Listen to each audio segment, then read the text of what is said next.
varón de 41 años, como dijimos, una malformación venosa, no evidencia de fístulas arteriovenosas, y al ingreso tenía un fibrinógeno bajo y un dímero D elevado, lo que hablaba de fenómenos de trombosis local de esta malformación. El ecodoppler mostraba justamente estos flebolitos con sombra acústica posterior, algunas perforantes a nivel hunteriano en conexión con la vena femoral. La angio-TC mostraba que dicha malformación de muslo y pierna tenía relación con la vena safena mayor y con la vena femoral. Ahí se ven inclusive la conexión con la safena y la vena femoral y los flebolitos característicos.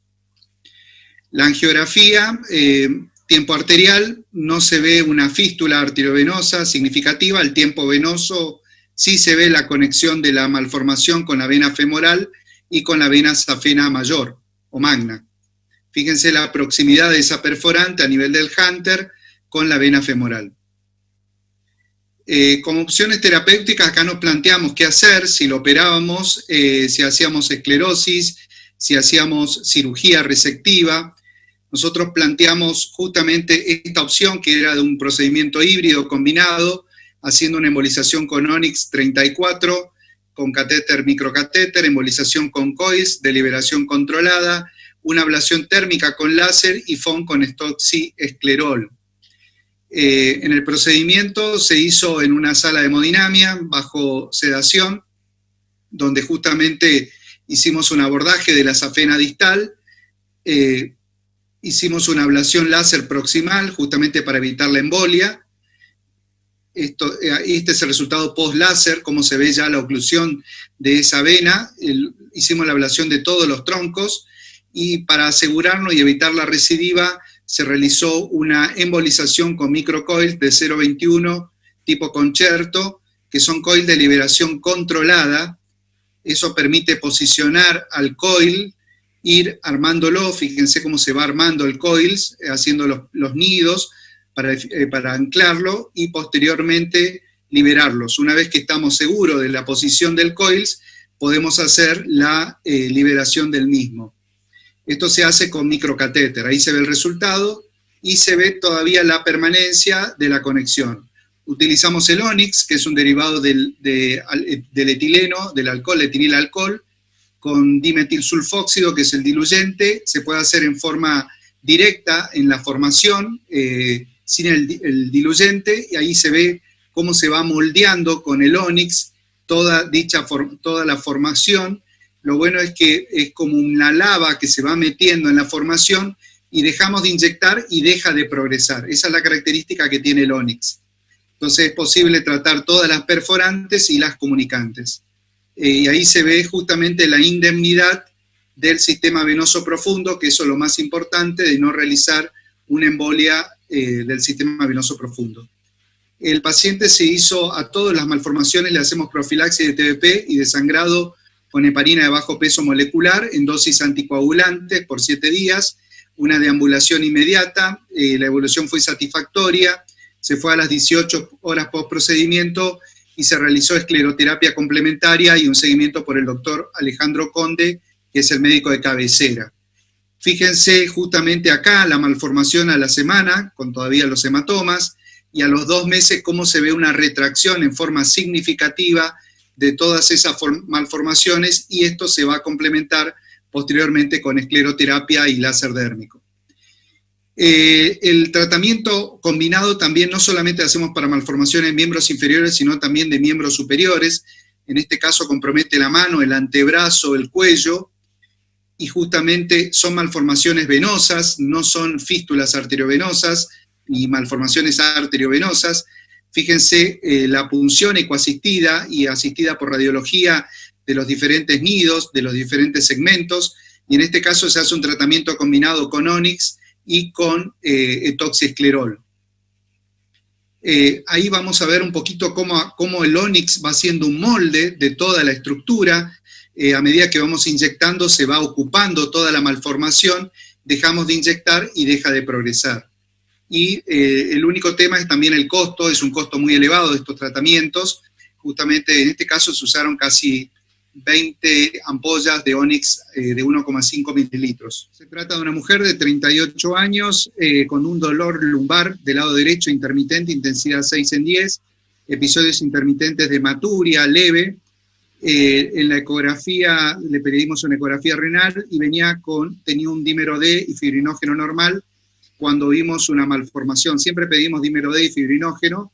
Justamente es una malformación arteriovenosa de 41/27, con un componente arterial bien claro, rama de la polar inferior, y el componente venoso dilatado, y el flujo sistodiastólico. Dicha malformación tenía un componente en un plano posterior de conexión con la vena renal y con la vena cava.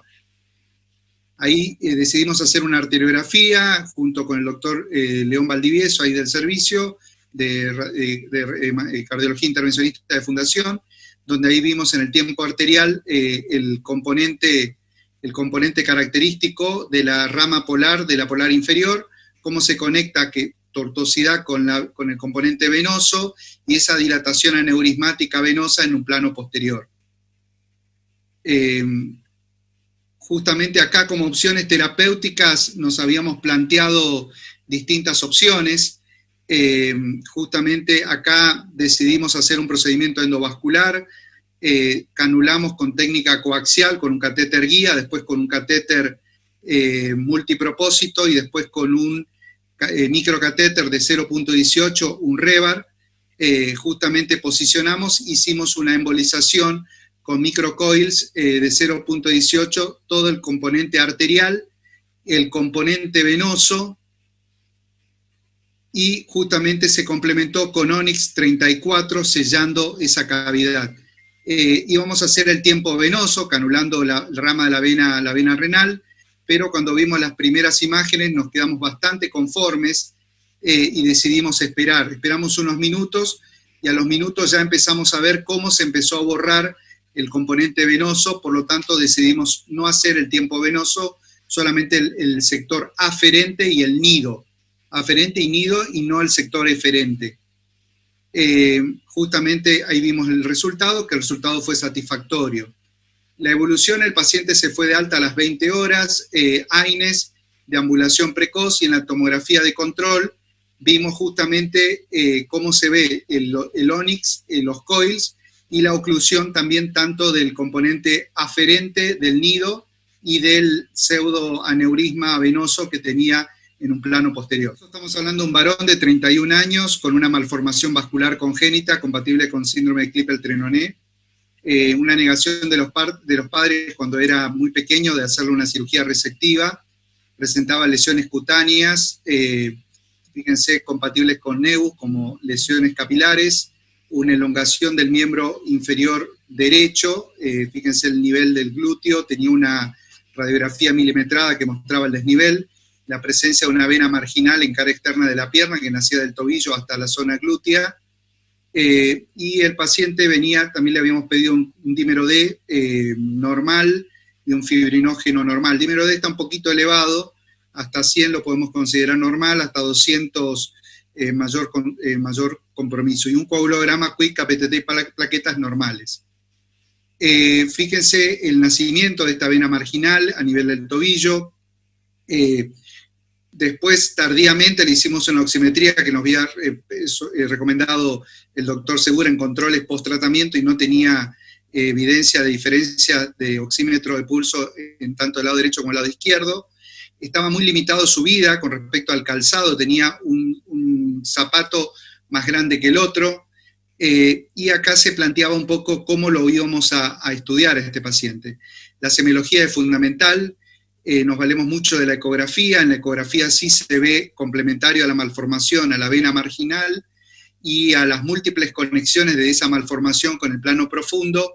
Acá buscamos siempre la indemnidad del sistema venoso profundo, tanto femoral, popliteo, antes de abordar una terapéutica, sobre todo a las fugas y las conexiones con el sistema venoso profundo. Se asociaba a una insuficiencia de la safena menor. Fíjense el tamaño de la vena femoral al examen, tenía alto flujo, no tenía una insuficiencia moderada, y se veían justamente algunos flebolitos algunas trombosis que presentó este paciente a lo largo, y puede explicar un poquito un aumento del dímero D.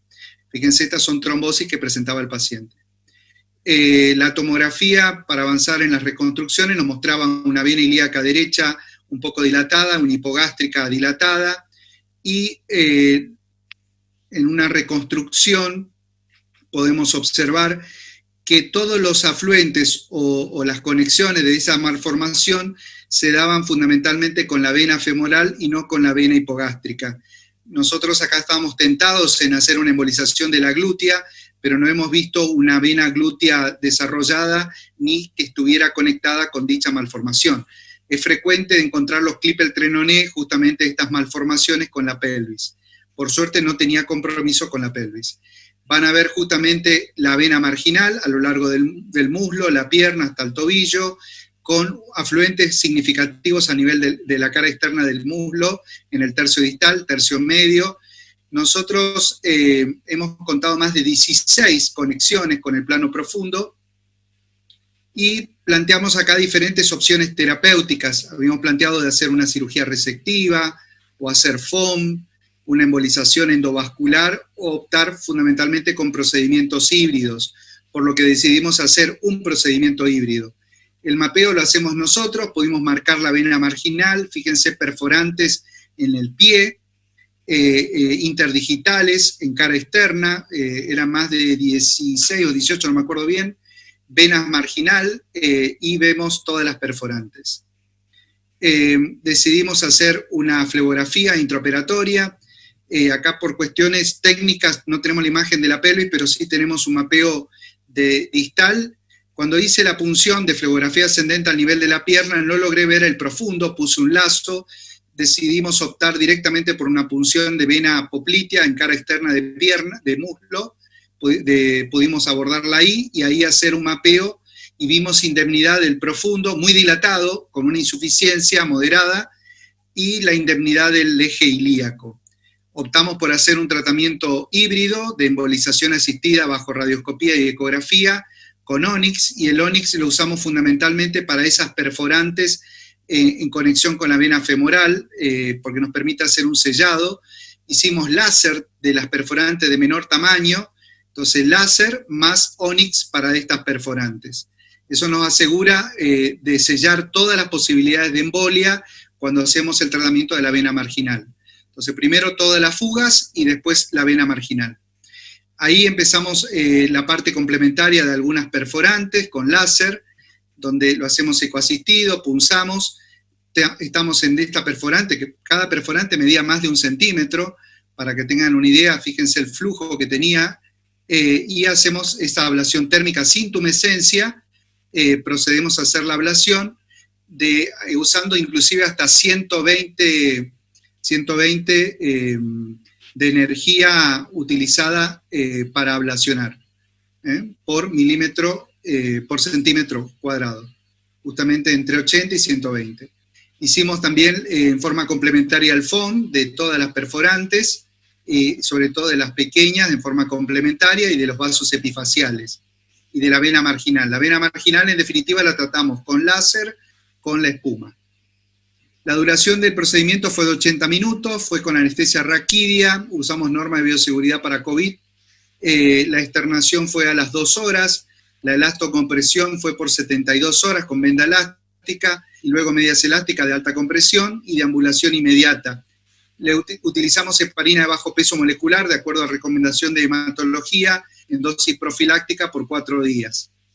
A los 7 días de control lo vemos al paciente, y ya el paciente estaba contento porque esa malformación del pie habían reducido, inclusive se le había disminuido el tamaño del pie, en la pierna y en el muslo.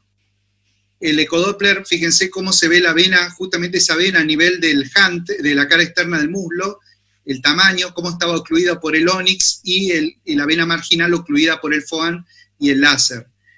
Pudimos revisar todo y hemos visto la oclusión. Al 7º día posoperatorio, en ese control, le hicimos una esclerosis asistida por Benviewer y por ecografía, utilizando etoxiesclerol. Fíjense el control al día 14, fíjense cómo ya desapareció esa esa malformación en forma significativa, sobre todo el pie, cambió el aspecto, la pierna, el muslo, inclusive el pie ya estaba mucho más deshinchado, cómo redujo el edema, desapareció en forma significativa la malformación, y si vemos la evolución del antes y el después, visto lateral, cómo desapareció a nivel del pie, en cara posterior y en cara anterior.